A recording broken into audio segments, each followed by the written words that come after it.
It's the first Friday of October.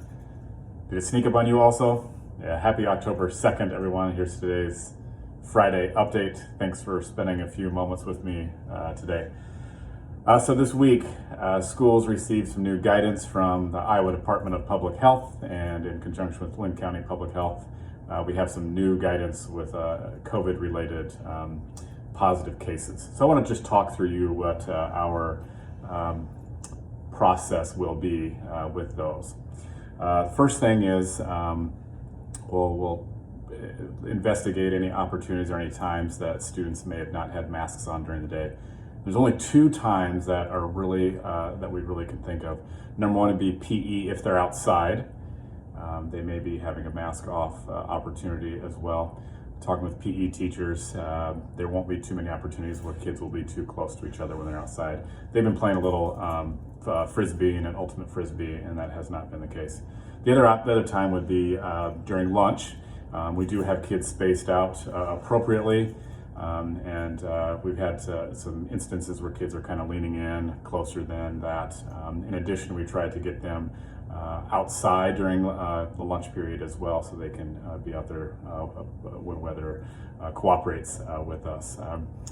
If your child was near somebody that was tested positive, then would be considered exposed, and they would need to then quarantine for 14 days from exposure date. The next grouping would be those that are in close contact in classes but were wearing masks. Will also make phone calls to those families. That can get in the upwards of about 30 phone calls, but it's important to know that we want parents to know that your child is wearing a mask. The person that tested positive was also wearing a mask. They were close to each other, maybe in the vicinity around the desk. Your child will not need to quarantine. That's our new guidance from Linn County Public Health and Iowa Department of Public Health as well. And you get a phone call for that, as I mentioned.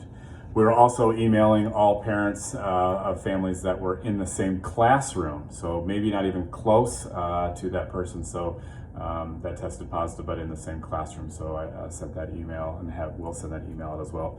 And then we send a building email to everybody who that there was a positive test. So it's quite possible you were inundated with some information from me yesterday or previously, and that just depends on kind of the scale. So you will all get at least one email from me if it's a positive case in the building, but you may have some others.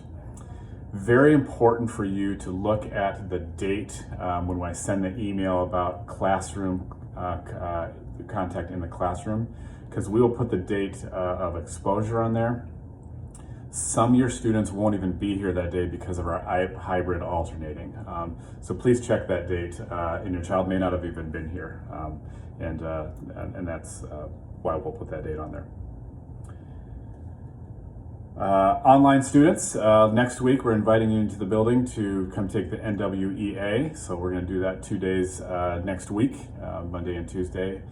We've had about 60 kids sign up so far, so please, if you're interested in that, sign up for the NWEA here in the building. We're going to keep socially distanced in the cafeteria with masks and so forth, and take care of that for those students that weren't able to take the NWEA on site over the past few weeks. And next week also, I hope that I can start talking about what the initial purpose of these videos were, to let you know what your students are doing in class. So I'm hoping next week that I'll be able to say, hey, your 7th graders are doing this, talk to your 7th grader about this. Your 8th grader is doing this in class right now, talk to your 8th grader about that. It's an easier conversation, trust me as a parent, to lead with that than, hey, how was your day? And get that normal answer. But instead, when you can say, hey, I heard you're doing some algebraic equations in math, get a different answer from that. So that's what I hope for next week. But I think it is important that I give information relative to COVID, relative to our learnings as we're going through this process here this year at Oak Ridge Middle School. Thanks for all of your input, and I appreciate when you do that. So if you've got any other things, let me know. Have a great first weekend in October. Take care.